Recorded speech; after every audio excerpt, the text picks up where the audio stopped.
Redding is a beautiful place. We have national parks in 3 different directions, 2 world-class lakes. This is a sportsman's paradise, but it's also full of wonderful people. We have business leaders, community leaders, faith-based leaders, all of them working towards a singular goal, and that's to make this a great place to live. I wanted to showcase these people, give their perception of the place that they call home. This is AllRedding. Well, I'm excited. I'm here with Darin and Jillian Dillon, owners of Majestic Builders. Thank you so much for coming in. Thanks for having us. Oh, my pleasure, my pleasure. So I've known you guys for, oh golly, it's going on 2 years. And I kind of know a little bit, I don't think I know the full story. I know a little bit of how you guys started Majestic Builders, but if you want to give me like some backstory, how did Majestic Builders come about?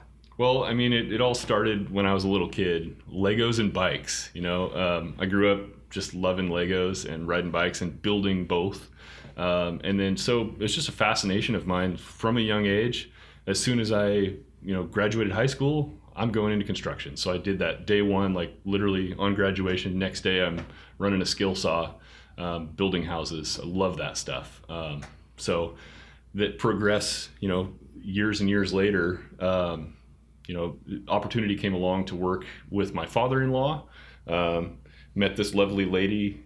When was that? Like 14 years ago? Yeah. The fun thing is you worked for my dad before we even met. That's right. Yeah. So I started working for my future father-in-law before we were even dating, and built a relationship, and been working with him ever since. And then we became partners. We became business partners in 2012 and formed Majestic Builders at that point.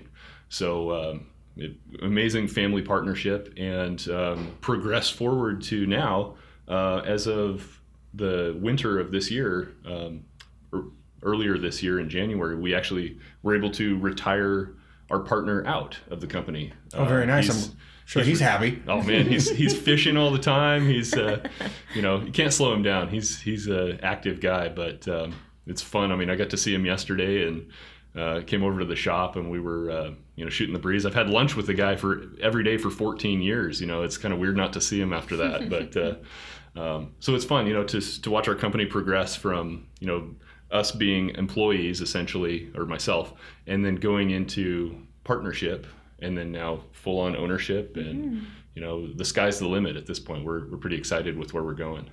You guys started, you're not from Redding originally, right? I'm from Santa Rosa originally, Bay Area. And I'm kind of from all over, but I would say mostly from Coeur d'Alene, Idaho. Yeah. Really? So did you meet in Idaho or Santa Rosa, or you guys met halfway? We actually met in Redding. We were in school together. We actually met at Bethel School of Ministry. We came to Redding for Bethel, and we met there in school. Did a couple years of that, really for personal development, because it was something that we both grew up with a lot of church in our background, and so it was kind of the logical next step to jump in and learn more.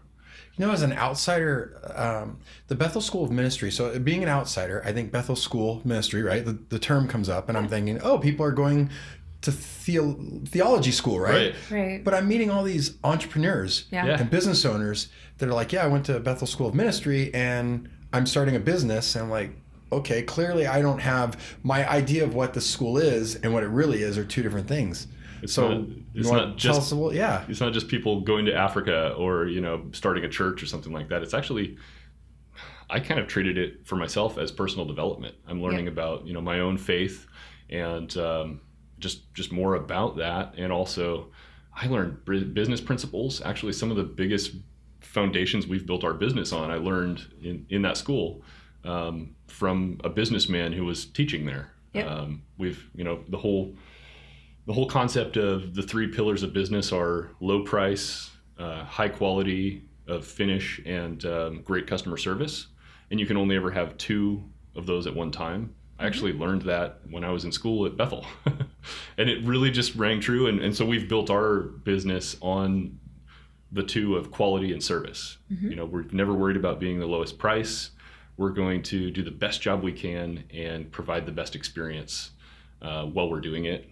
And therefore that costs a little bit more, but our clients love it. They appreciate that. And it's a lot more fun to do business that way. Like, we're proud of it at the end of the day. They love the experience. So it's a real win-win. And you weed out, I know that this isn't like 100%, but lots of times the people that are fighting for the lowest price, they can tend to be those customers that will never be happy, like truly will never be happy. And so you're kind of just weeding out and saying, hey, look, I don't want to be the lowest price. If you're fighting, I want to be the best quality. I want to be the Ferrari of construction, not insert low end of automobile here. I don't want to put any automobiles down because somebody's like, I own one of those. You know.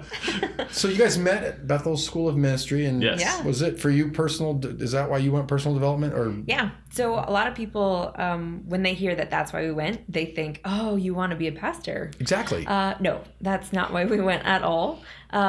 I have always been into music on some level and grew up in that in the church. And so being on the worship team, that's Darin and I did that together as well on the Sunday worship team at Bethel. I was 17 when I moved. So I graduated high school that June and went straight into the school. So it was a good transition for me, just right out we did that instead of going to college. So we did that 2 years. And so I met Darin at 17, and it's pretty crazy. We've been together since, really. Mm-hmm. There was some like getting to know each other in there, but yeah. So I went just for personal development and getting to know myself better. While for me, it was a really sweet transition in growing up, not out of my parents' house at that point, but just growing up and learning who I am outside of exclusively being a student. What am I excited about? Why am I here on the planet? What's my purpose? Like, just having that moment to find out who I am. That's funny because I grew up under, I think a lot of us did that. What do you want to be when you grow up? And you're asking 17, 18, 19, that's so the wrong question. It's so the wrong question. And I think we're seeing a backlash of that where people, chose something at 18, 19, 20. Mm-hmm. And it's committed them to this path, and they're like, well, I don't want to do this. Mm-hmm. I thought for a while that it's the wrong question. The questions, I don't even know, I'm not going to say I know what the right question is, but the questions that make more sense are like, what kind of life do you want? Yeah. What kind of lifestyle do you want?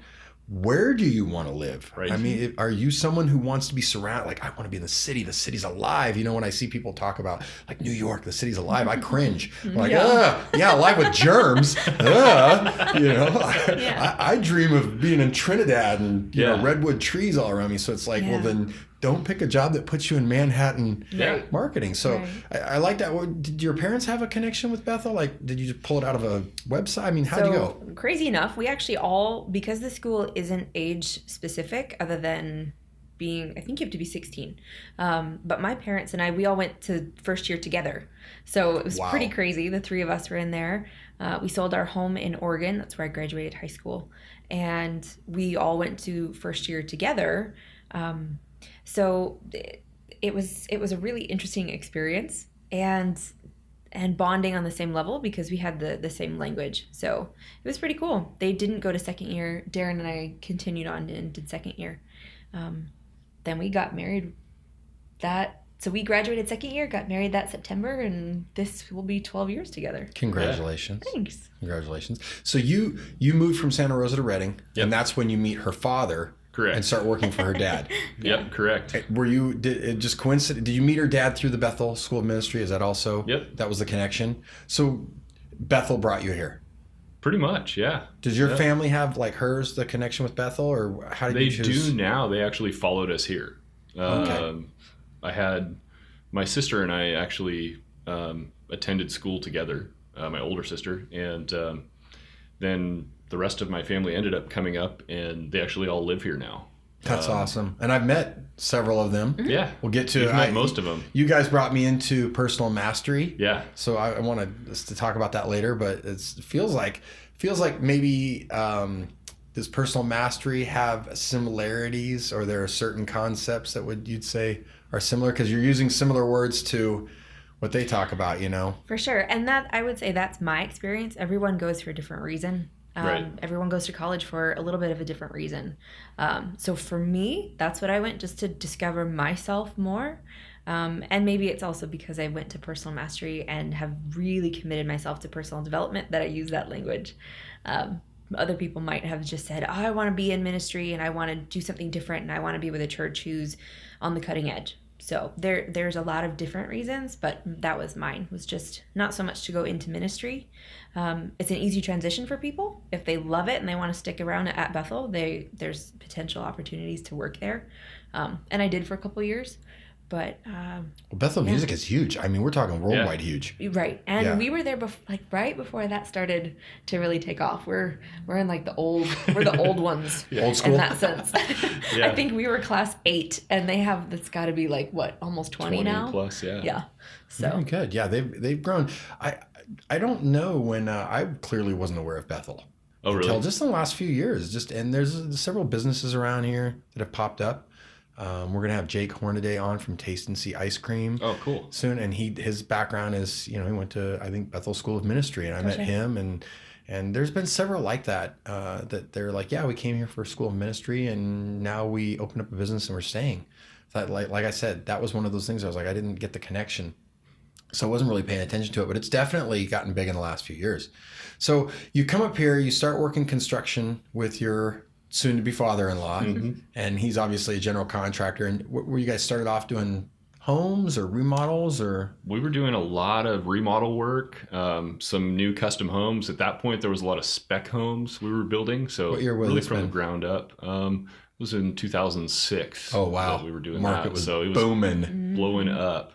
Get ready. I had a few. Things are about to change. I had a few years of experience down in the Bay Area building spec homes before moving up here. So a lot of knowledge just around the whole home building process from day one. But you guys transitioned though, because I know you guys do Alumawood. You guys just did an awesome project at our house. Yay. Thank you very much. Thank you very much. I was telling Brandon that we absolutely use the backyard now. Like before, we just really didn't. Really? And now, well, I mean, what is it? 45 feet by 20 foot covered, fully massive. covered. Oh, it is massive. Almost doubled the size of our house. A huge living room, really. Yeah, it is. If you like the outdoors. And it's a gateway to the swimming pool now versus there was like broken cobble and rock and dirt and stuff like that. And now it's all nice. But anyway, so you were doing spec homes.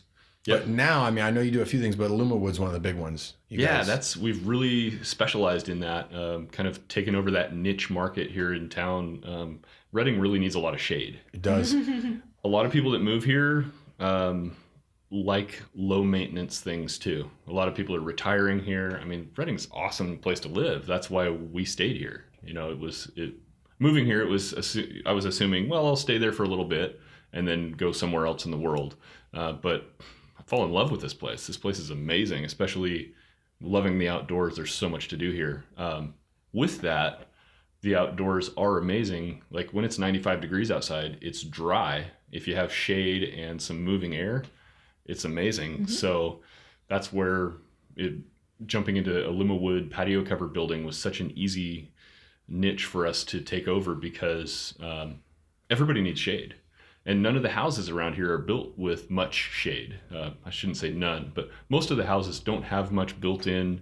It's not a common area. thing. Yeah. It's not like in Texas where everybody has those huge covered porches. You know what I mean? Which one of the things I loved about when I'd go visit my family in San Antonio was they everywhere you go, they have those huge covered porches. The downside is that when it's that hot, shade and a breeze doesn't help. It's the like mugginess. It's a blow dryer in your face. But no, here it's different. Here you get shade. 90 to 100 degrees in the shade with a fan going is amazing. And we have so much fresh air, especially this year with no fires. I know. Don't knock on the table. It's a subwoofer. Right. But yeah, exactly. But it's so nice outside and year round. I mean, having a place to go. I mean, our winters here are so mild. We can hang out outside. We don't have winter. Yeah, we have fall, spring. Winter lasts about a week and a half. Yeah. This last winter we had a winter. Yeah. But that was unusual. For like 9 days. Yeah. Yeah. I grew up in Alaska, so that's why. Okay. Yeah. We had the opposite saying. In Alaska, we have all 4 seasons: winter, June, July, August. So coming from that, I'm like, this is not winter. And coming from Coeur d'Alene, this is not winter. Not. Maybe Santa Rosa, coming from Santa Rosa, this might be winter, but not. Yeah, not it's maybe 5 degrees different from Santa Rosa winter, But it was, just being outside all year round, having rain protection. being able to go out there and enjoy your backyard is huge. So that's where with Aluma wood, the biggest benefits with that is it's low maintenance, because we can build anything. We can take the existing roof line of your house and build it out. That costs a lot more. And then you got all those materials that have to be maintained, like wood, roofing, a lot of other materials.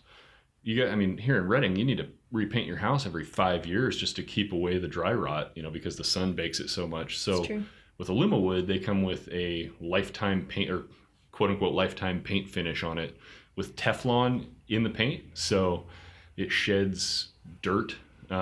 It's really easy to maintain because all you got to do is rinse the thing off if it gets dirty. Never have to repaint.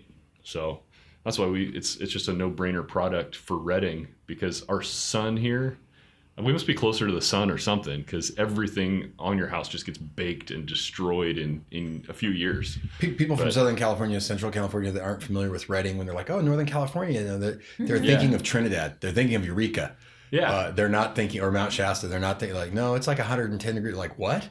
So yeah, this place is pretty brutal. So why did you transition? Did you just see like, hey, this is selling really easy, or I have a feeling, or you did research? Like, was it reactive? Because you're doing spec homes. Is it just like, hey, the market turned on us and it was like, nobody wants a spec home? Well, there was, so the kind of chronology of that, the way that came into effect was, we were building homes, doing all these cool brand new projects, and then the market kind of went down, as everybody knows. And during those 6 or 7 years where we were kind of going down and bouncing back, we just did everything. We would, we did drywall patch, we did roofing, we did whatever would come our way. By any means necessary. Yep, we survived. We made it through. We were working continuously through the recession. I think we had 1 week during that whole 6 or 7 year period that I would call that timeline. And I'm sure somebody would classify it a little more specifically, but for us, it was, a slower period of 6 or 7 years, doing just any remodels that would come our way. We were helping people flip houses that would buy it and do it themselves, but they didn't have the construction skills to do it. So I painted houses. We did, window replacements. Oh, great. I have some work for you. Awesome. Fantastic. I had no idea. Well, cool. I have nothing going on this weekend, so I'll be right there. Fantastic. So, but you guys are partners in Majestic Builders. Correct. So are you running the show, or Yes, it's all me. It's all just you? me. No. So I came into it. So my dad's company before Majestic Builders was called Bezalel Builders, which is a mouthful. And just rolls off the tongue. Totally.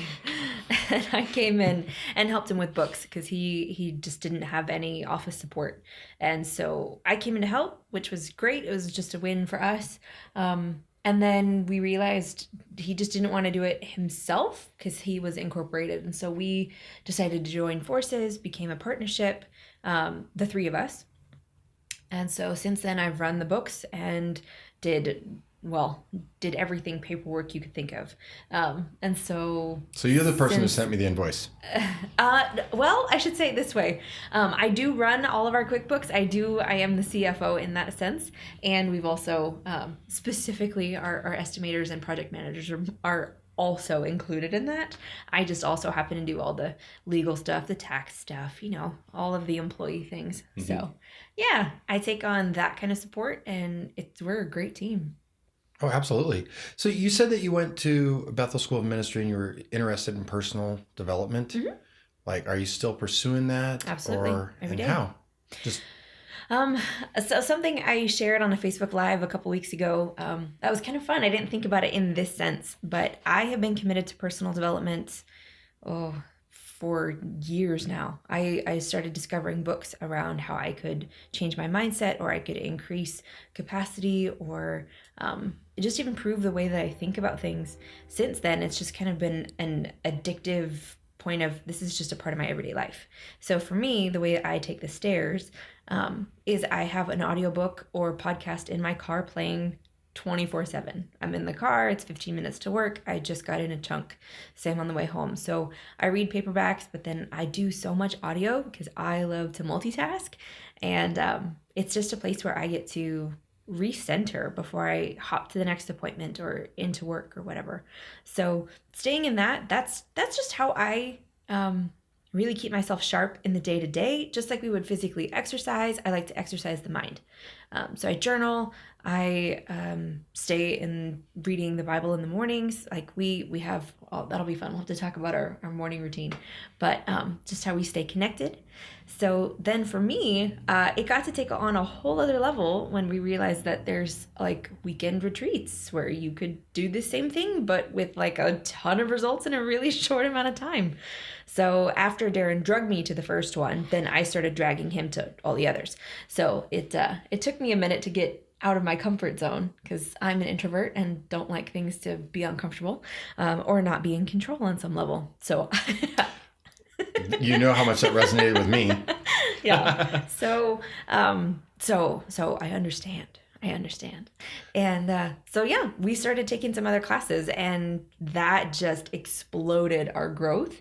And that's what I call taking the elevator. Like, so when you say exploded your growth, you mean like personally or you mean business-wise? You mean both? Yes, all of it. All of the above? All of it. Well, can you give examples? Of course. Everything in our business comes from how we benefit ourselves. So the business is an outlet of who we are and how we take care of ourselves. So if I don't take care of myself first, there is no business. So for me, it was just a matter of realizing like I have so much to offer. I didn't realize how much I was selling myself short.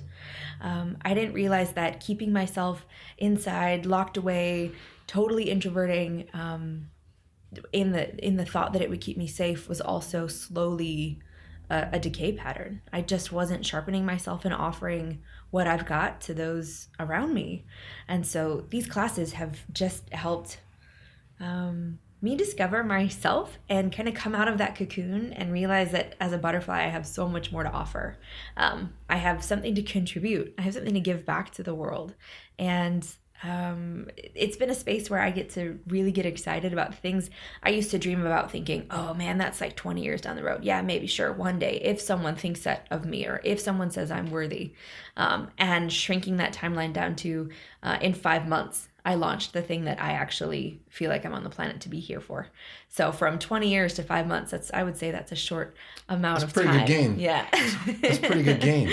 So. Do you want to talk about that at all? Sure. You want to? No, I want to hear. So the class that we went to is called Personal Mastery. And to kind of fast forward to the very end, I ended up hiring a coach, which, oh my gosh, was probably one of the best choices I ever made. Just having that personal accountability and encouragement where I get to check in on me. She's there to hold me accountable to the things that I said I want for myself. It's time for me. And in doing that, she just asked the hard questions, like why do you want to be a coach and why are you not? And we got to dig into that. I got to dig into that, do some homework around it, and realize that I've been disqualifying myself my entire life. I don't have what it takes. Someone doesn't want that from me. Why would someone want to work with me? Just that whole monologue and going, wow, this is so destructive. What if I flipped it? And what if I said, why not me? What do I have to offer? And take that grit on of, yeah, I do have something to offer, and why not try? And if this isn't for me, I'll move on. We'll try something else. So in doing that, I went, like I said, the first 5 months of her and I coaching together, I went from, sure, maybe 5, 10, 20 years from now, I'll do that when I have enough qualification, to having I hired my first person. I should say my client hired me. I felt lucky, so I was really excited. And that they hired me 5 months in, and I haven't stopped. Coaching is absolutely the thing I'm here to do. I love watching people make their own revelations and their discoveries. It's just the thing that, it's just wonderful. I absolutely love watching people discover their greatness for themselves, getting to encourage them, getting to be that accountability person, and getting to call that out in them when they're struggling. It's just so exciting. So my niches, the things that I get fired up about, is business, communication, and then growth coaching. So those are the things that I just like, let's dig in, let's do this. So how do your clients find you, or how do you find your clients? How's that connection made? Right now, a lot of it, because I'm gonna own it. It's because I'm picky. I have a niche, and so a lot of it is word of mouth right now. There's an interview process, and they can find me online. My website is jdillon.co, or jilliandillon.co, and then on Facebook as well. I'm there as well, and Instagram. So I'm on the socials. You can find me there. And if you're interested, there's a place there where we can basically submit an application as to why you want to work with me, what you feel like coaching is going to do for you, what do you want to see happen, and then we get to talk a bit and see if we're the right fit. And if not, I've got a whole bundle of resources on people that I can send your way that might be a better fit depending on what your goals are. You know, it's funny with terms like personal development and coaching. I think I'm normal, or I was, in that there was a stigma totally around it for me. I know that I was like, whatever. And then a few years ago, I just started noticing a pattern between successful people. It's just like there's several patterns in people's demise, in stories of demise, usually drugs, alcohol, personal issues. You see patterns. Likewise, there's a bunch of patterns in success. And so it's like it's so funny because there's that stigma, yet we celebrate people like Muhammad Ali or Tom Brady or Michael Jordan. Yep. And who did they have? They had coaches. They had strength coaches, business coaches, personal coaches, team coaches, finance coaches. Exactly. Yeah. They have and we don't, for some reason, we all glorify these people.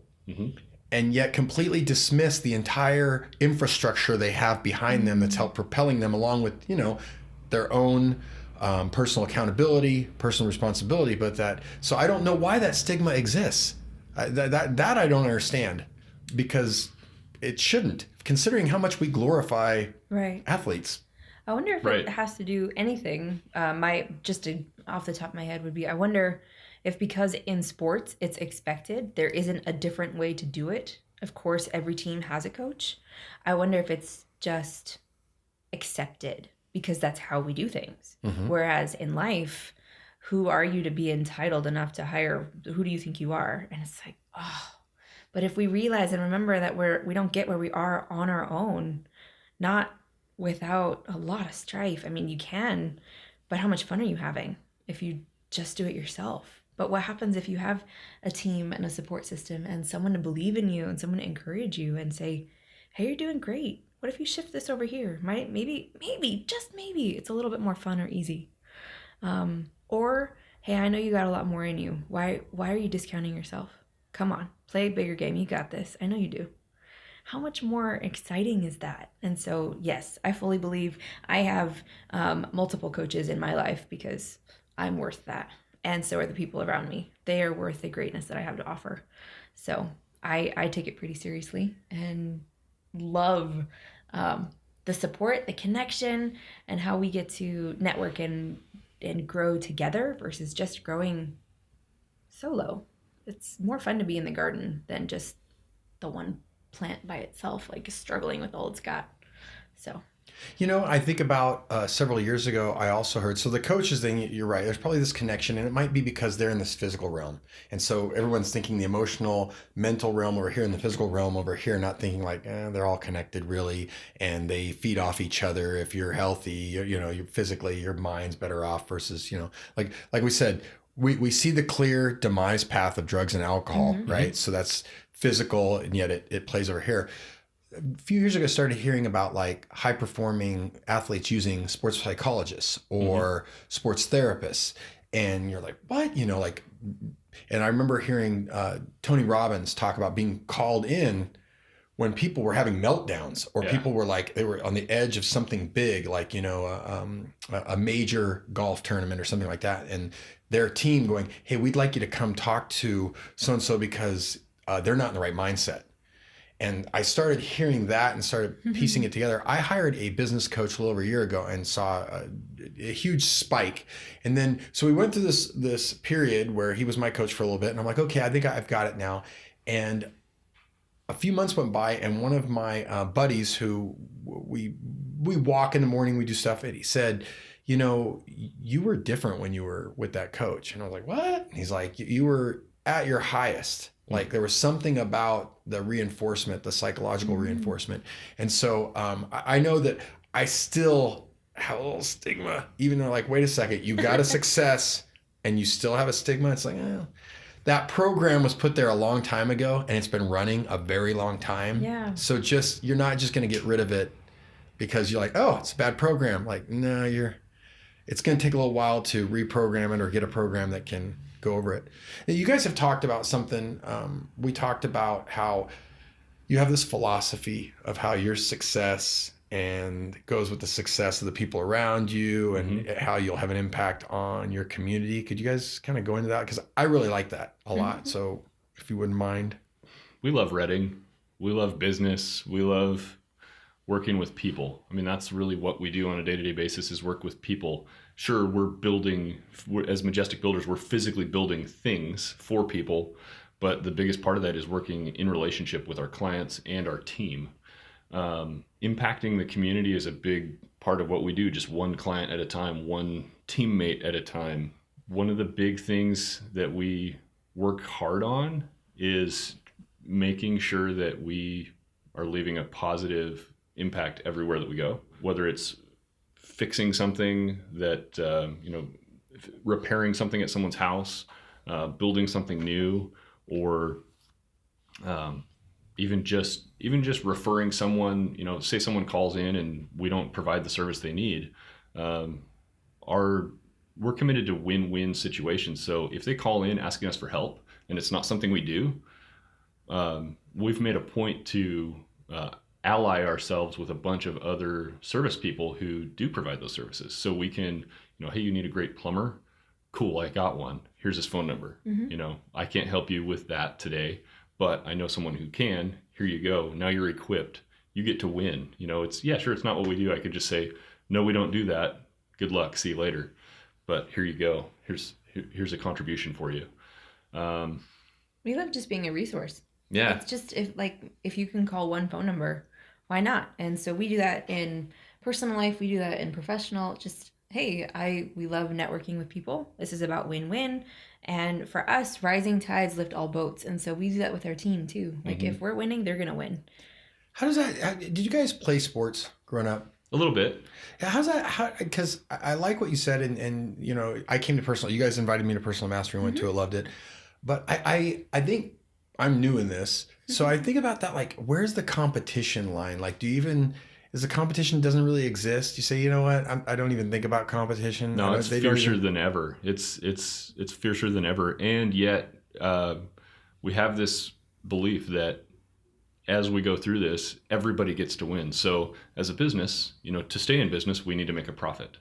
It doesn't have to be massive, but it needs to be something.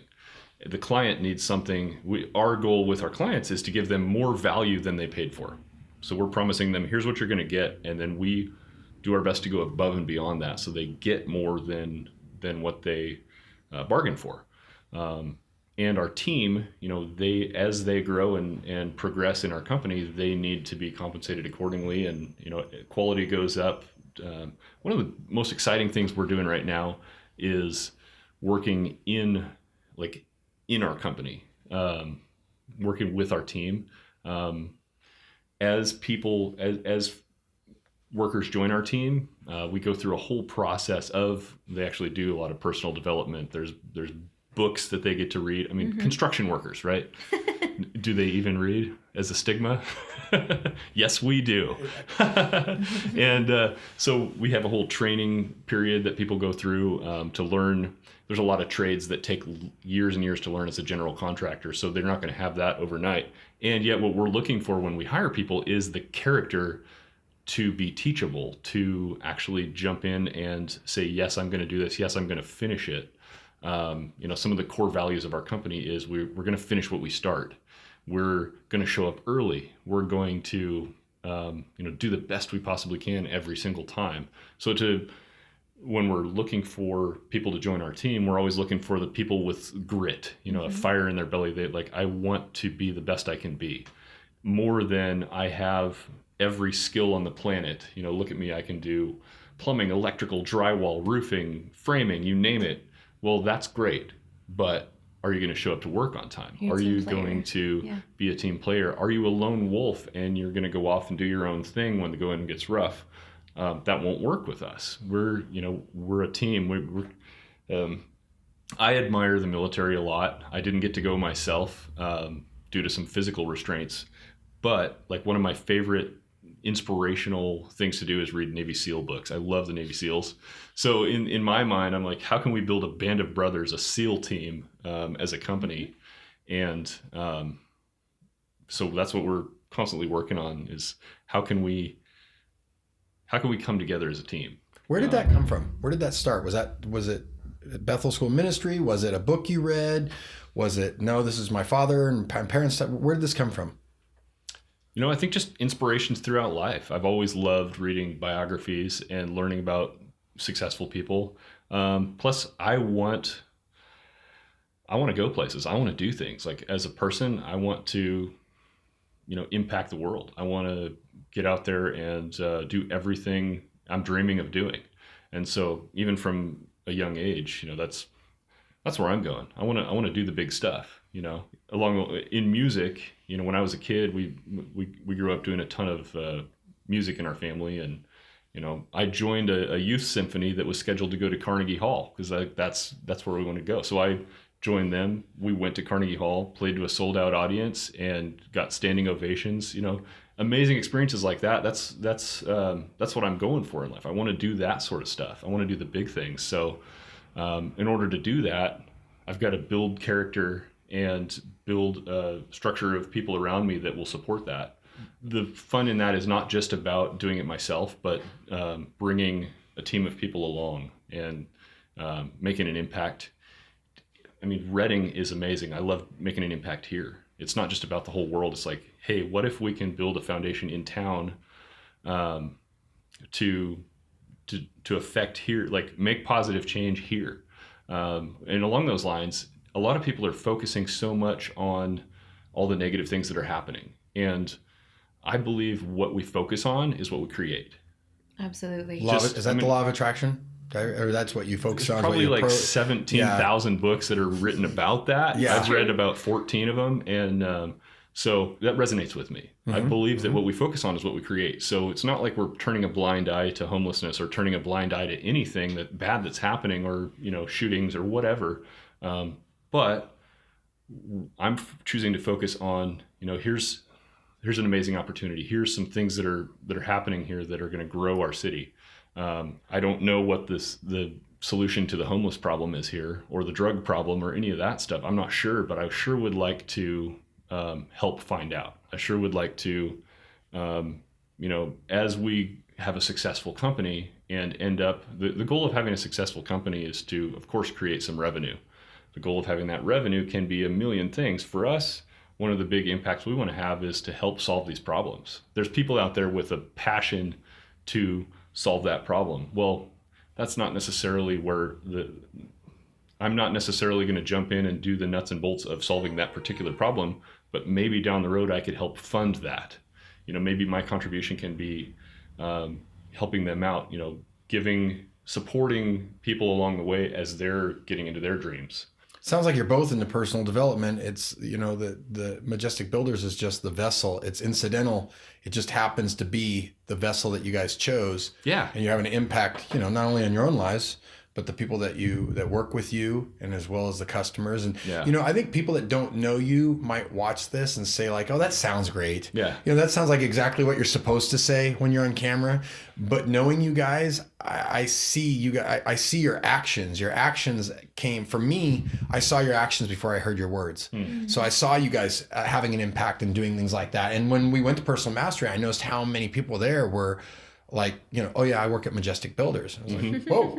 You know what I mean? So it was real. Like, I know all you guys were all going to win together. Mm-hmm. My thing was where the lines are of competition. And I'm still, do you want to jump on that one? I totally do. So I would love to circle back on the win-win. For us, while competition can be a way to approach things, for us, it's more about the niche. And so we've gotten really super specific on our niche, which we've talked about is we aren't the lowest price. So we're going to go after these core values.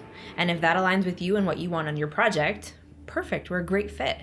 If not, there are other people out there that could absolutely meet your need. So for us, that win-win is the fact that if we can niche ourselves out, then that creates other work for other people. We aren't trying to be the answer to everyone. We don't accept every job that comes our way. Because we're not the right fit. So for us, it's rather than like we need to be better than everyone else, it's we need to be the best we are at what we do so that we serve our lifers, our people, our clients the best we can. Because for me, it's 1000% not about that one and only sale.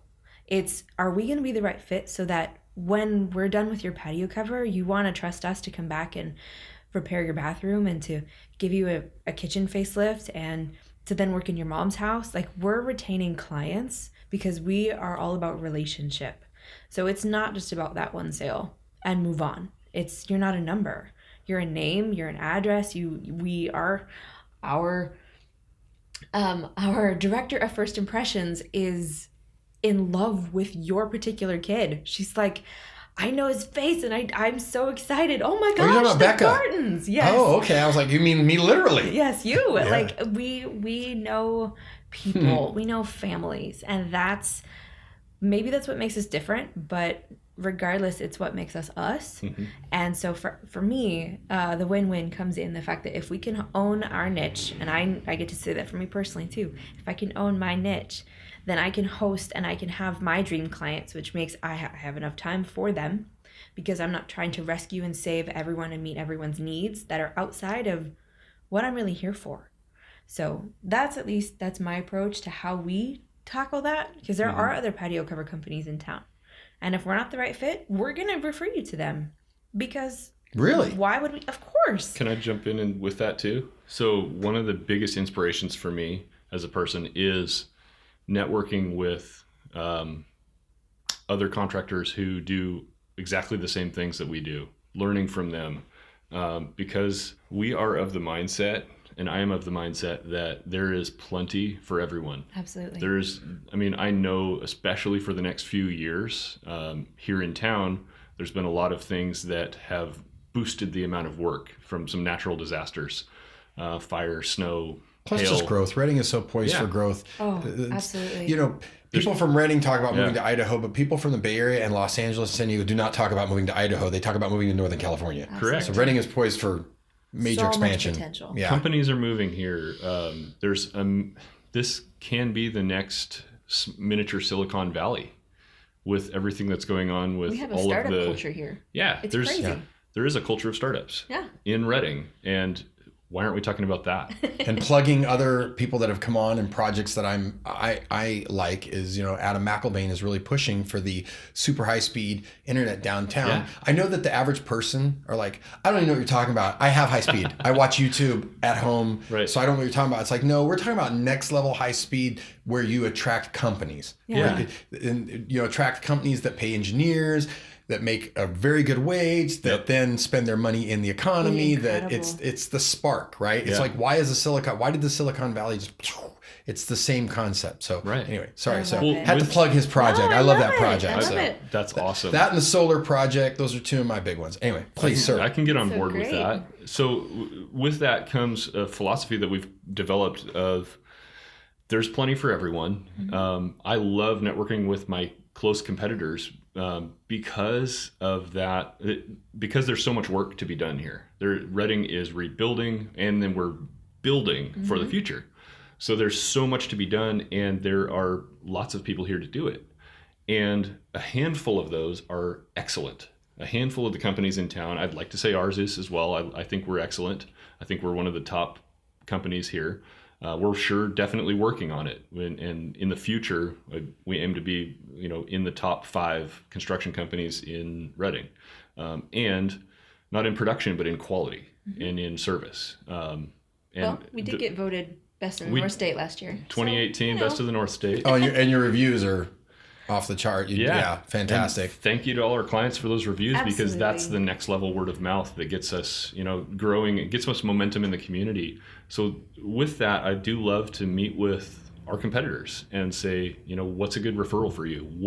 How can I support your business with clients that are almost a perfect fit for us? You know, for instance, you know, if we're scheduling some projects a little farther out than one client needs, like they need something right away, and I've been talking with my friend who does the exact same thing that we do, and I know that their schedule is more open than ours.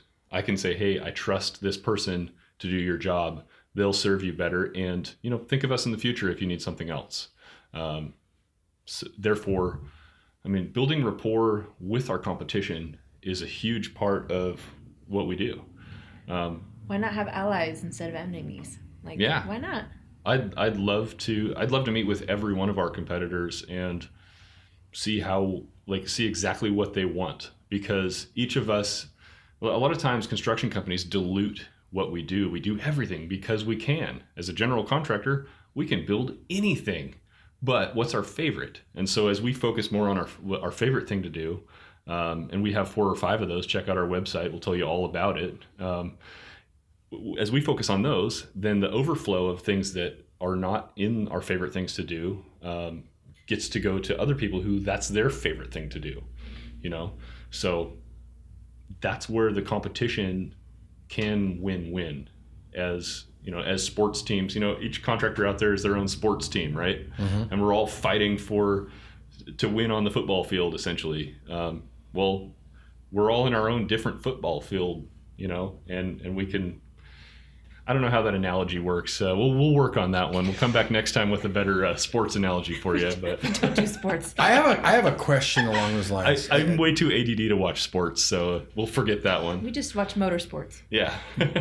Oh, we'll have to come back to that one. Oh yeah. Because I want to touch upon something here. Okay. Sure. Okay. Because this is turning away from an AllRedding episode and turning into a Dillon coaching Joey opportunity here. Do you ever have conflict where you're like, man, I wanted to work with that competitor, and clearly they're not their red move. What do you do? C'est la vie. Looks like I'm not gonna.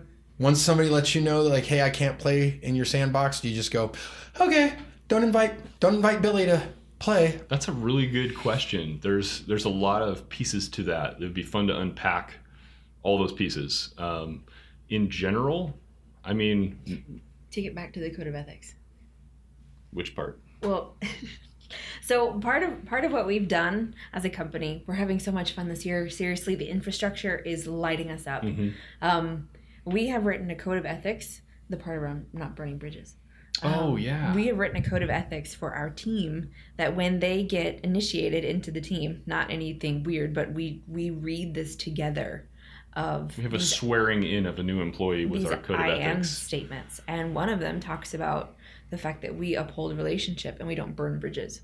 So even though someone else may make a choice where it's not a win-win situation, they may offend us or do something that is against us or attacks us or something like that. It doesn't work for me to not remain me.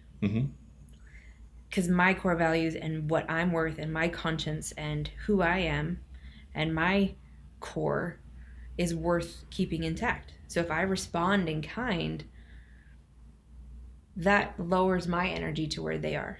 And I have no idea. It's all in what I'm choosing to make that situation mean. They may have done it for a totally ethical, on-purpose reason of they had a family emergency and they needed to do something else, and I took that and made it mean it was a personal attack on me. It had nothing to do with me. But if I choose an emotional reaction outside of really coming together around that situation and relationship, then I'm already at and against them versus, hey, what's going on? That was super weird and not totally in your character. What's up with that? Are we okay? What's going on? That goes along with our core value of giving people the benefit of the doubt. Absolutely. We're going to, as a company and as a family, as a team, one of our core values is we're going to assume that someone's doing something with our best interest in mind. I know that's not realistic. A lot of people are out there to get us, for sure. But moving forward, that's how we're going to stay positive. That's how we're going to continue our forward momentum, is by giving people the benefit of the doubt. And then eventually, I mean, we're playing a long game here. We're not going to win every client. We're not going to be profitable on every job. We just finished one job that had some miscommunication in it. And rather than burning that bridge with the customer and saying, well, too bad, that's not how we understood it. We actually went in there and we lost a little money on that job because we went and made it how they wanted it to be, even though, taking on the responsibility, saying, we could have communicated better here and we could have done that better. And so because of that, yes, we'll lose a little bit of money on this job, but we're playing the long game here because we did that, now you trust us. Now we've earned respect and trust. And in the future, maybe we'll get to do a room addition on their house. Maybe because of that relationship, because we've proven ourselves trustworthy and that we care more about their finished product than just making $1 on this job. We do need to make money to stay in business, and yet we can, 5 years from now, that'll pay off. Is our bet. Okay, so I'm going to ask some Go for it. Possibly tough questions. Oh. Okay. If an English sparrow leaves Chicago, no. Sorry. So what I'm thinking is, do you have to find yourself, and maybe this is what Jillian was speaking at the beginning about, it's like daily practice of keeping your mind in that space. Like, do you find yourself in those lows where you're like, oh, you're coming. Oh, hold on. Back it up. Absolutely. We're human. Come on, man. Okay, good. Because totally. I was like, there's a lot of. I feel really bad about myself here. Listen, like, that's funny because I pretty much don't give anybody the benefit of the doubt. Like, oh, you cut me off on purpose. So I'm like, it's not that we're saints or anything. I mean, seriously, we have the same red blood as everyone else out there, and it's a practice. Absolutely. So in the fact that it's a practice, I have to share this because it's one of my favorite things because I love driving. I love driving my car. My car is one of my favorite places to be. Oh my gosh. I get out into the garage and I'm like, oh, it's so beautiful. I drive a Subaru WRX STI. So I love my car. I do not love when other people don't drive according to the rules of the road, especially when they're going much, much, much too slow or take too long. In my opinion, take too long to make a right turn and all this stuff. Or they're texting. Oh gosh. Oh, that's just the worst. But in this moment, so rather than, I used to get really fired up about this and get irritated, and I realized it was changing my energy, just like my state of mind, and I was letting it become an issue. I thought, man, this is kind of ridiculous. So if I stay in that space and then walk into work irritated from this person that for whatever reason they literally flipped me off as I just got on the freeway, I'm like, maybe do they just hate my car? I didn't do it. This is weird. So as that happened, I could either take that offense and that totally negative energy and take that into the office and therefore let that kind of leak out on my whole office and my team, not knowing why it happened or not even aware that I got irritated by that. Now I'm listening to music and I'm driving to work and now why am I irritated? So instead, I have learned, for instance, when people drive too slow, that's my biggest thing. I obey the law, but come on, drive the speed limit. So that's my personal irritation. In that, when people are driving too slow or going around corners slowly, because they aren't in my car, which can do that at speed, I've previously gotten irritated. Like, why are you, what is going on? And now, rather than shifting into that energy, I know this is hilarious, but it's what works for me. I just think of a wedding cake or a bowl of soup. I'm like, okay, in their car, what if they're driving with a wedding cake in the back of their car? Of course they have to drive that slow. That makes total sense. And it totally takes me out of this like vengeful irritation and into compassion. So I suddenly become, as a book that we absolutely love, I become out of the box toward that person because I assumed, rather than assuming that it was about me at all, which it totally wasn't, I am assuming favor toward them. Like, oh, maybe they just have a grandma in the back with a bowl of soup on her lap. Yep, it's going to make sense that they went that slow. And it totally takes me out of irritation and frustration and anger and into compassion and letting it not mean anything anymore. In business, that's huge, because then we can see from the other person's perspective. Yep. And give them leagues better levels of service. Because it probably wasn't about us in the first place. Mm-hmm. Sounds like grace. Yeah. In a nutshell, that's what it sounds like. Yeah, and that's what's fun is we're in a constant experiment of, can this work in day-to-day life? Yeah. And so far, so good. So far, yes. And there's ups and downs. I mean, we're human. We feel everything that everybody else feels, and see that, when I make a disciplined choice to do something uncomfortable that is good in the long run, it pays off. Oh, that sounds like responsibility. I know that sucks. We had Megan Dolly on here the other day, and we were talking about I said, the rise of the nanny state, and how it was that people were not equating responsibility with freedom. And so as they gave up their responsibility, they didn't realize that they were giving up their freedom. And I can't help but feel like it's just, they're not thinking, like, I think there are some bad actors, okay? But I think the vast majority, they're probably a little bit scared, intimidated, especially some of the young people. I think the way that we're communicating with social media, and it can be a little bit intimidating, like it's overwhelming, versus when I was growing, I'm older than you guys, but when I was growing up, I had no idea how slow life was. Like, we didn't even have cell phones. You had to wait by the phone. You had to say things like, you had to buy a map. You had to tell somebody, be home between 3 and 4 and I'll call you. And now... And mean it. Yes, exactly. Keep commitments. And now I think there might be a lot of people in an attempt to feel safe, they're giving up these responsibilities, not realizing that you're giving up freedom. Mm-hmm. And so one of the things that I got from personal mastery was the power of responsibility, how empowering responsibility was. And how so good. You look back on things and things that were and I just went through this, so this is I got a long ways to go, but I'm going to definitely try to focus on the cake and soup. But that's just what works for me. But I love it. I love it. I'm all about visuals. Yeah. I'm all about taking a memory as a piece of paper and crumpling it up in my head and throwing it in the trash and watching it go. Yeah. So you know what I mean, or switching the movies in your head and stuff like that.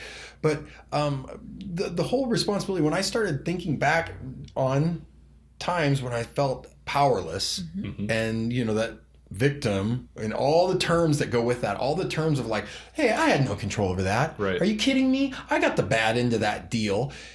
Even if I did, by saying that, it made me feel worse about the situation versus saying like, man, I had control of that. You know what? I should have done this. I should have never even went in there. Why did I even call that person? I knew what was going to happen. Yeah. I knew that wasn't a good place to be. I'm more powerful than this. Nothing changed about what happened in the past, but my mindset changed, and definitely I took more accountability for the future. Like, well, you know what? Now I'm not going to go into that place. Now I'm not going to do those things.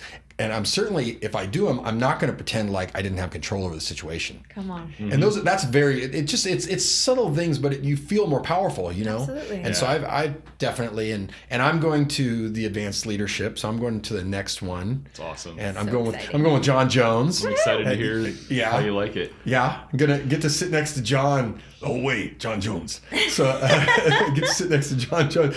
Poor John. He has to sit next to me on the way there and the way back. It's going to be great. I'm looking forward to it. Yeah, that's going to be awesome. I'm looking forward to it. Okay, so we have alluded to personal mastery. We've used that term, and people probably don't know that we're actually talking about a course called Can you guys talk about that and talk about how, because you guys were not sponsors, what is the term? Well, in the company, they call it champion, but we basically brought it to Redding. Mm-hmm. So one of the ways that we like to give back to our city is actually by helping develop the people of our city.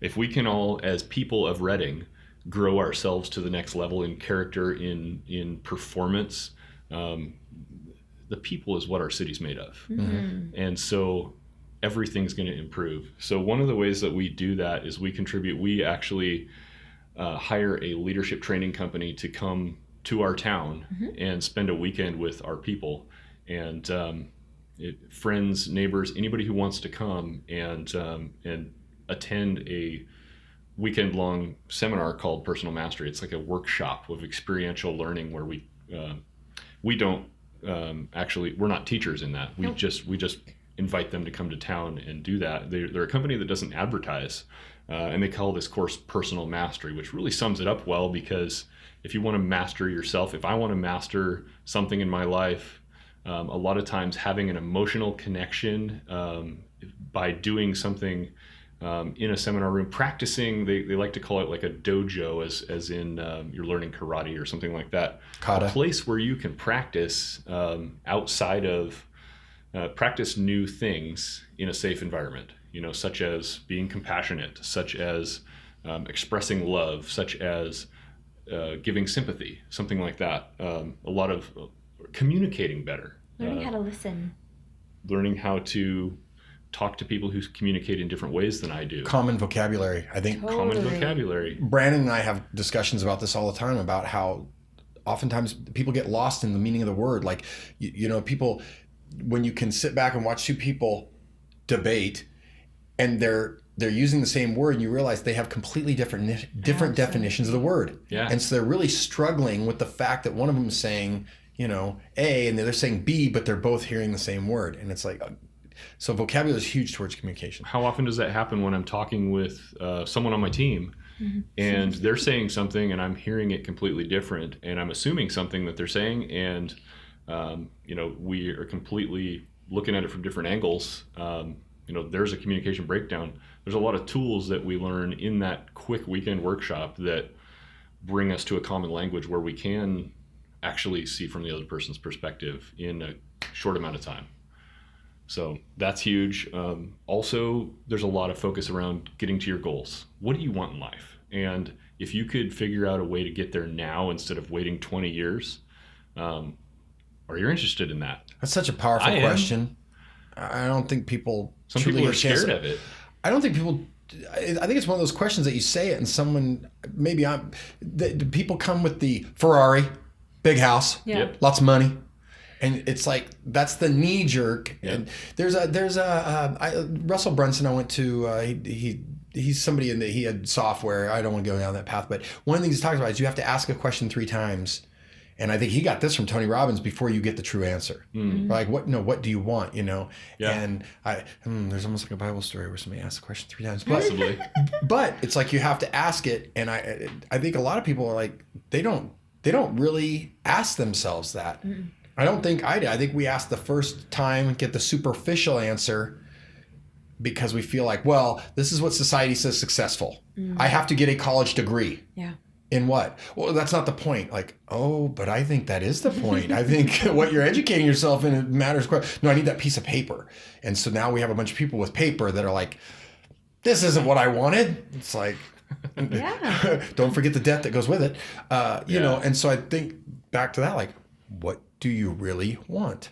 With that mindset, that's what intimidates a lot of people around even the concept of personal development, because we get comfortable, we get focused, we get tunnel vision around our life, and a lot of times we get in a groove, and we're whether we know it or not, we're stuck in that groove, and we say we want something, but our actions don't show that we're going that direction.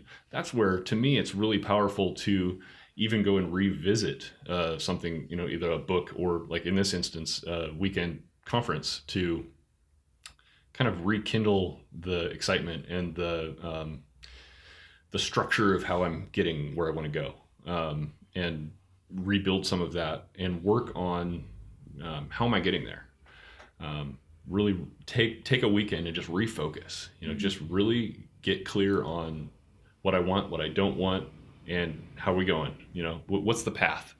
So that's the power of personal mastery, and I think personal development in general. For a personal story along those lines, we actually went to our first personal mastery class together and just had an amazing experience. We learned how to communicate husband and wife. I think we were assuming we were at a level 10 marriage. Like, we've done a lot of work to make sure that our marriage is awesome. Mm-hmm. And like, we're committed to that. Like, that's one of the most important things in our life. And we got to spend a weekend working on how we talk to each other And we realized that, oh man, so we're level 10. Awesome. But like now we saw a level 15, you know? And so there's more. There's a lot more out there than we even know about, as far as how we can love each other, how we can communicate with each other, how we can support each other, how I can, as a more assertive, controlling person, step back and support my wife as she chases down a dream, and even take a back seat and fuel her fire as she heads toward her goal, and draft off of each other. I grew up cycling a lot, and so in road biking, it's all about drafting and catching. As your one person will lead and then the other person will take a turn, and so that's kind of our philosophy for how we're gonna get to our goals together. We found our sports analogy, right? We had to stay away from football, move to cycle. Okay, I got it. I've never cycled, but I was picking up what you were putting down. I can have all kinds of analogies that you wouldn't understand, so we won't go there. Engines, it's all, yeah. We can do that all day. You guys, I know that you guys had a very strong connection with Jeter-Built Construction. Still do.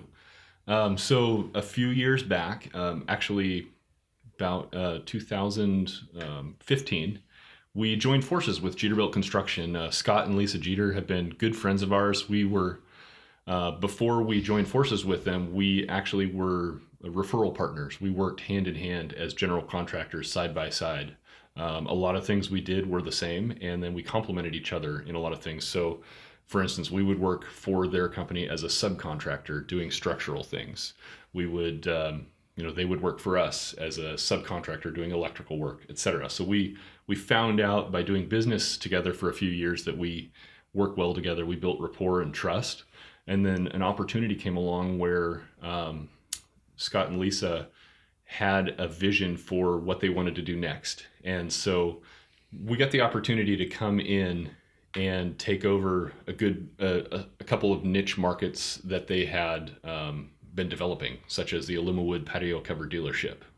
We came in, we actually joined forces, moved into the same office with them as they were continuing their electrical service full time. So we talk about coaching and the importance of having someone there to see our blind spots. I had the amazing opportunity to work hand in hand, office to office next door with Lisa Jeter for about 3 years, and some of the most amazing support, encouragement, blind spot monitoring as a growing business owner that we could ever have. I mean, to have that wrapped in as part of the bundle of taking over a niche market, I mean, what a resource. It was an incredible school. Couldn't have done it without him. Yeah.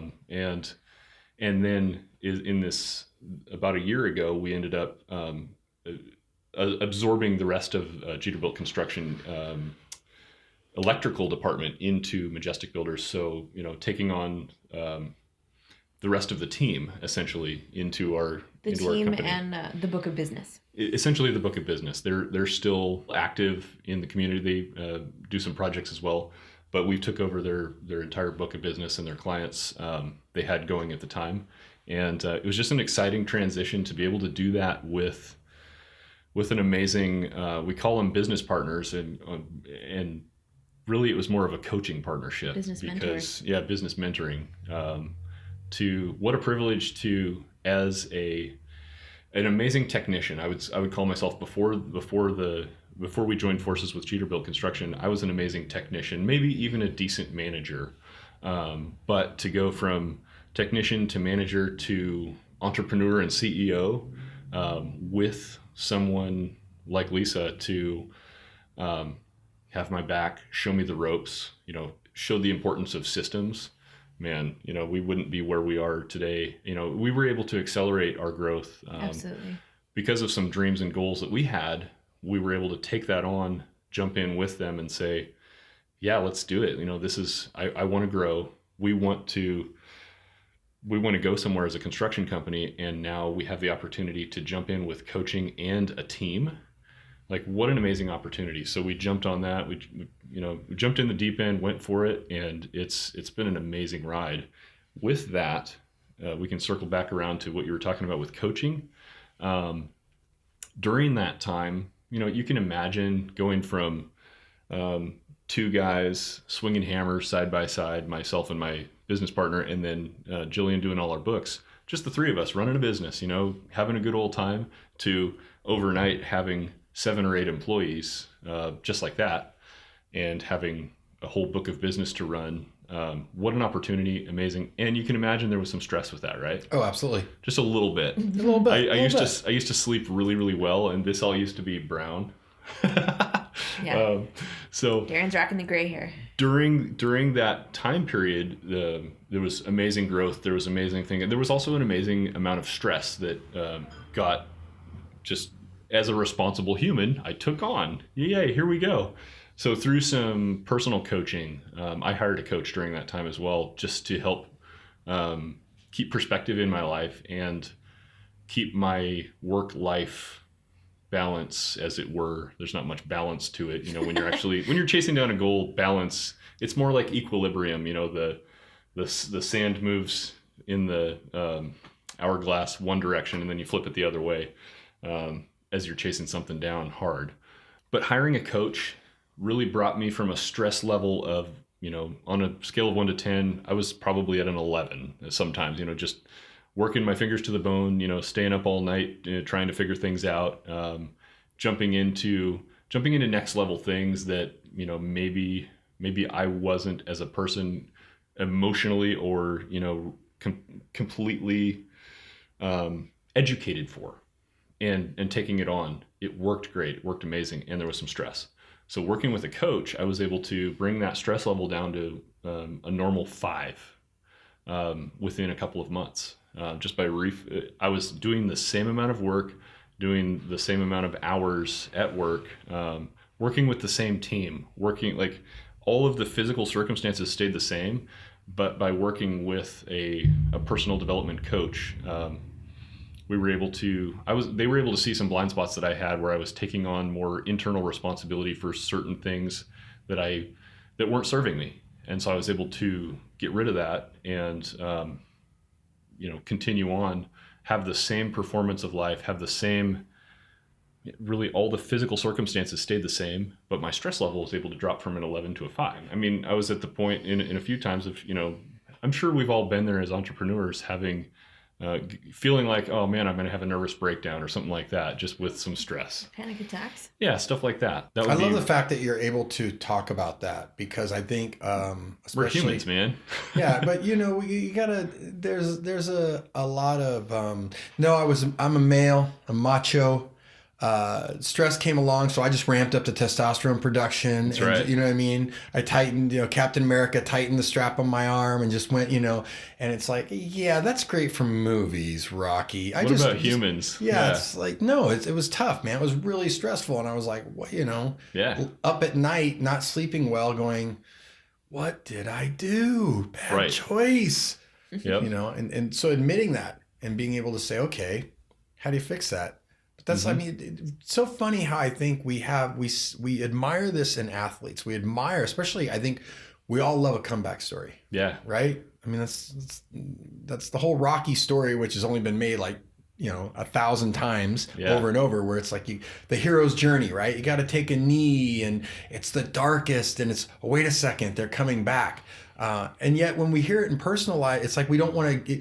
It's funny how we emulate these athletes and we love these stories, but then when you talk about personal, it's like, oh, you can't let people know that you were ever not in a great place. It's a sign of weakness, right? It's yeah. Like I'm not a man if I show stress. Yeah. Well, guess what?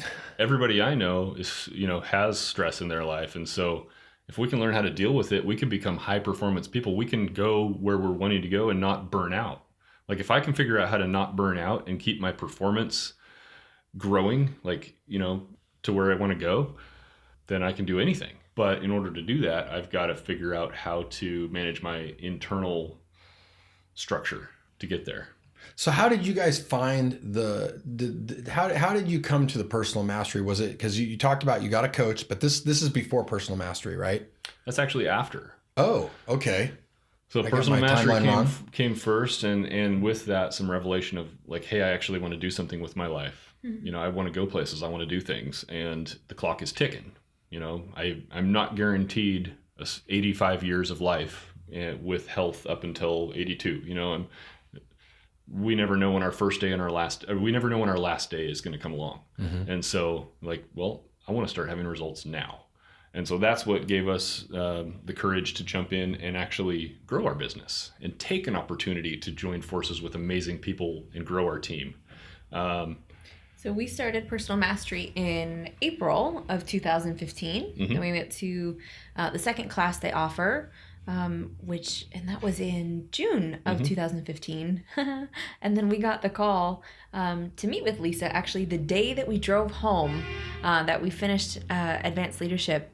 We got the opportunity call, and we laughed because had we not gone to Advanced Leadership, I could almost guarantee you there's no way we would have taken that meeting, just out of fear of there's no way we could do this. But after we finished that class, which was a whole other set of opportunity and relationship and awareness, let's meet, let's do this, let's try, why not take an adventure risk?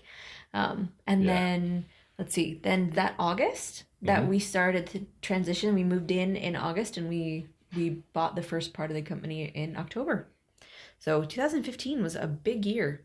Yeah, personal growth and then business growth, and really chasing down our goals and dreams. And we kept in personal development. Let's point that out, because while this was amazing, the transition was it was pretty wild just to go from two extremes of the three of us to the whole company. A simple two-man company up to, a legit construction team. Responsibility for more people than just us. There's 10 livelihoods at stake here. There's 10 families that are working together, to support themselves. Not just a couple of us.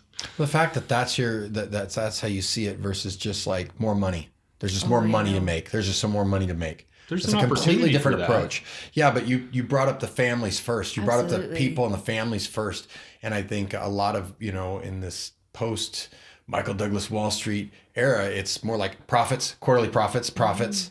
You know what I mean? And it's the difference between, wait a second, I like what you said earlier about a business has to make profit in the long run, or else you shut the door. No there's a name for those businesses called closed. Yep.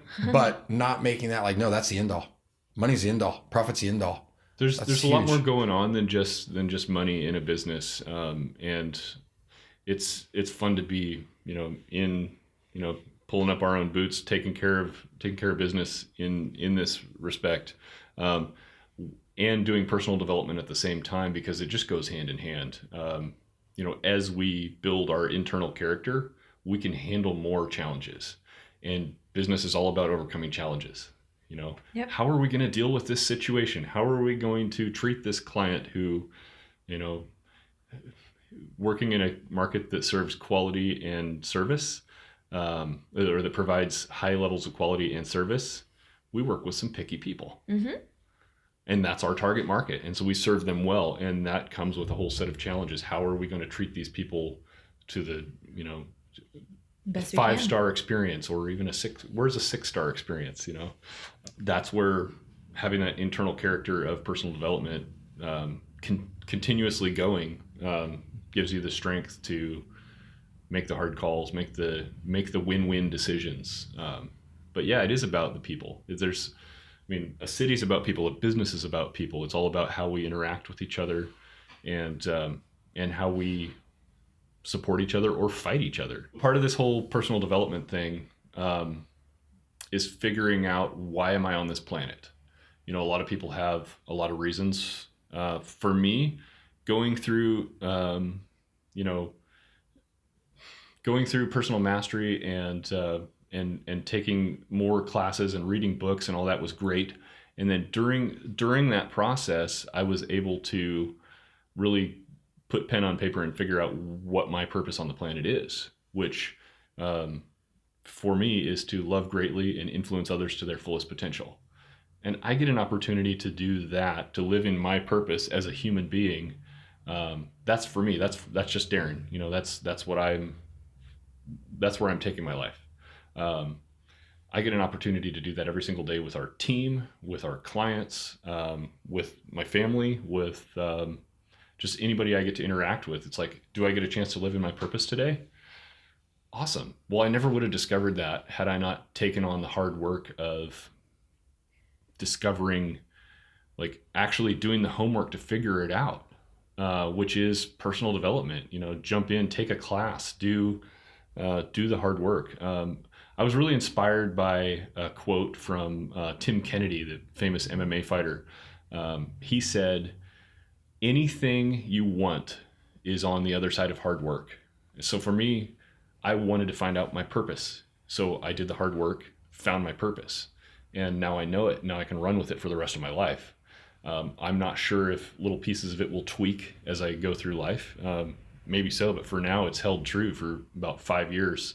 And I really think that's encouraging for all of us. I mean, we live in America. We can have anything we want if we do the hard work. What do you want to be? You want to be a millionaire? Well, there's about 1,000 or 100,000 ways to do that in America. We live here. This is amazing. If you really, truly want it and you truly set your intention to have it, you can be a millionaire. Do you want to be a doctor? You can be a doctor. If you'll figure it out, there's a way to do it. There's, infinite ways to reach that goal. But like Tim said, it's on the other side of hard work. So if you're willing to do the work and jump in feet first and do it, you can have anything you want. So that's encouraging to me. Stealing a line, if you have the right intentions, the framework will show itself. Essentially, right? Yes. There's a million ways to do all these things, but that's so hard. I don't know why that is so hard now. And when I think about I think sometimes we get caught up in the time we live right now, and we think that there's all these unique things about our time that's totally different. But then you read some Greek philosophy, or you read something from the Old Testament, or you read something from another time, right? Yep. Even 1445, and something, and you realize wow, the struggles have been here forever. Abraham Lincoln had the same thoughts that we have. Yeah. And so it's might just be the human condition. Mm-hmm. Might just be why we're here. I don't know if you guys are familiar with, I started listening to a gentleman named Sadhguru. Have you ever heard of him? He is a mystic yogi. Oh, nice. Arguably the mystic yogi at times, du jour. But he's got a lot of videos out there. And, if you're like, oh, a mystic yogi, there was a time when I would have been like, mystic yogi, okay. There's value in everything. Crazy, but I listened to him, and he talks about this, about this is, you're wonderful and all this stuff, and you're unique, but at the same time, we are all going through this experience. This is kind of just what it's for.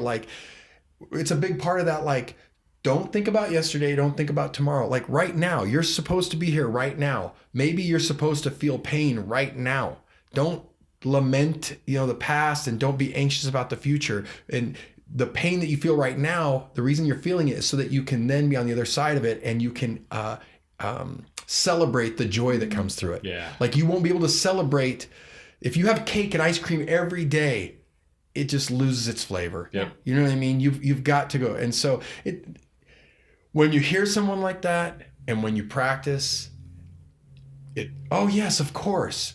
But for me, that is the struggle of when I'm eating, the broccoli or whatever metaphor, analogy, when the hard time is, when the stress is there, when the pain is there, going no, man, this is, you're supposed to be going through this right now to get to the other side, the hard work.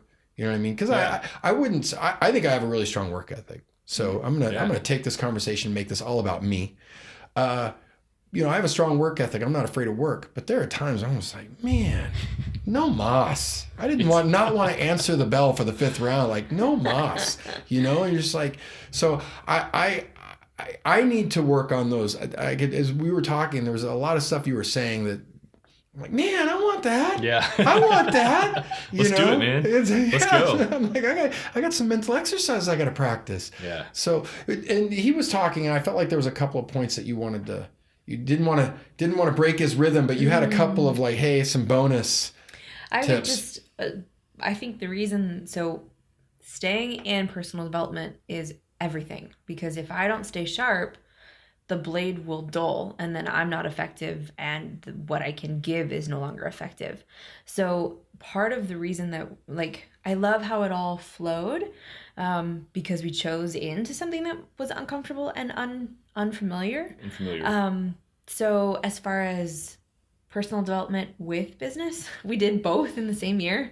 2015 is a pretty revelatory year for us. Amazing because year. As we bought into the business in August and October, that November we went to the 3rd class. So we did the crazy thing and left the brand new baby business for a week and went to the 3rd class in stereo. Well, because it's crazy. It's hard. It's still hard for us to leave. We just not that our team isn't capable, but it's hard for us to leave. We're still figuring that out, that we have permission to do so. The systems are in place. It can work without us. So we're still getting there. 4 years later, we're still getting there. Yep. So we definitely haven't arrived. But we stayed in the work. So that's when you got to find your purpose, was in the 3rd class. Yeah. That's when a lot of this stuff came through. So we didn't just buy the business and then leave everything that helped us get there. We pressed in, stayed consistent, and then we did the 4th class in January. Yeah. Which took us through April. So without that combination, our success rate may have very well looked very, very different. And I just wanted to point that out, because we didn't buy the business and then bolt on everything that got us there. We stayed in it. We kept going. We got excited. We reached out to friends and we asked for the support, and you hired the coach. Like, we did all of it. In just seeing that in the chronological order of what happened is I think so important, because it shows us how human we are and how important that it was to do both together. It wasn't like, oh, we arrived and then we did this and then that was super clean and we moved on to the next thing and then we hit this milestone. And nope, it's all together. It's super important. Just that we stay in it. This isn't done. If I ever say I've arrived, I need to go back to a class. Yeah. Because I will never have arrived. And that's not being satisfied. It's not staying in stability, because it doesn't exist. I'm either growing or dying. So I get to stay committed to growth. I think it was what Plato said. I think it was Plato said, you're either in a state of growth or in a state of decay. I don't want to decay. Let's keep growing. Let's keep going on this thing. You know, while you were talking about that, I was thinking about, like, you know, that's great that you worked out 5 years ago, but if you didn't work out this morning, 5 years ago doesn't carry over. There's these three gentlemen. I go to the gym in the morning, and there are these three gentlemen in their 80s, and they're lifting weights. They're two of them I know for a fact are former Marines. I can't remember if the third one's a former Marine, but I mean, we're 81, 84 years old. Yeah. They're grabbing free weights. They're lifting. It's like, holy moly, man. They're not just alive at 84. They're in the gym every morning at 84. Because of it. Yes, absolutely. Yep. And so it's, you know, as soon as you stop, like you said, I think that's a fundamental thing, is you're either in growth or you're in decay. Yeah. There's no stability. I think another way that someone might say that is that there's either positive or negative energy. There is no neutral. Neutral is an illusion. Correct. Something is either good for you or it is bad for you. There is no like, oh, you know, in between. And so thinking along those lines, it's real easy. The things that you think are bad, you get rid of or something. But the things that are neutral, you're like, it's like, no. Put all of your energy into the things that are good for you and get rid of, you know, take out of your life the things that are not helping you grow. Yeah. Or have so much positivity that it pushes out the things that no longer serve you. Because just because something was awesome and it served you before, if you're growing, that thing may no longer serve you. So some of these things are a bit relative as well, depending on where you're at. So for me, if I focus on the positivity and focus on the good things, the things that are moving me forward, it often will, the other things fall away because there's no room, time, or energy for it anymore. So if I focus on that versus just the getting rid of, I don't know, for me, I've had more fun in that space. There's always new levels to master. I mean, that's why there's how many levels of black belt in karate? There's a lot of them. I don't. I'm know gonna have to ask Mr. Halsey. Yeah, because he's got almost all of them. But I'll ask him. Yeah. But there's always like, even once you achieve a black belt level of anything, there's always degrees of black belt. There's degrees of success and other skills to do the exact same, like to run through that same system. And sometimes a certain maneuver that worked well 2 years ago doesn't work now. That's the amazing thing with modern business, is you have to be able to pivot as things change. I mean, as the economy changed, many years ago when it crashed, we had to be able to pivot our business away from spec houses that weren't selling toward doing repairs, service work that people need during a failed economy. So we got to be, watching and paying attention and ready to pivot accordingly in order to stay in business. And not out of stress, but out of staying relevant and connected and in touch with what's going on, it's a choice versus just shifting out of fear and scarcity. Yeah. So it's, hey, we like this particular field of work.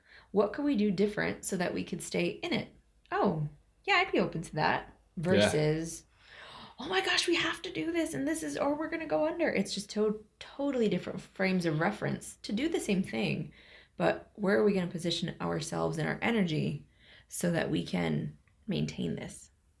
So if people are interested in personal mastery, do they call Majestic Builders, or do they go to jdillon.co? Right? jdillon.co. Did I get that right? I need to double check that. You got to double check that? I do. Okay. Let me check. I think it's JillianDillon.co, but I might own both. I have to double check. Reach out to us on social. We'd be happy to do that. And at the same time, Clemmer.com will take you there. They under their workshops, personal mastery. It's an international company. So they host these all over the place. Mm-hmm. We try to bring them back every so often. It's quite the undertaking, and our community's worth it. Yeah. So we try to bring it back as often as possible. But we're looking at probably 2020 would be the next closest that another one could come to Redding. And that's right around the corner. True. It's August. This is, by the time we release this, probably gonna be the end of August, beginning of September. I mean, and if you can't wait and you gotta go now, check out the website, because they're happening all over the country. I was told yesterday that there's 100. So today there's 136 days to Christmas. It's like, what? Oh no. Wow, that's fast. I gotta get out and do some shopping. Well, thank you so much for coming on. I'm so grateful you guys came and shared, and I look forward to having you guys on again. Awesome. And awesome. Thank you very much, guys. Yeah, what an honor. We appreciate it. Our pleasure.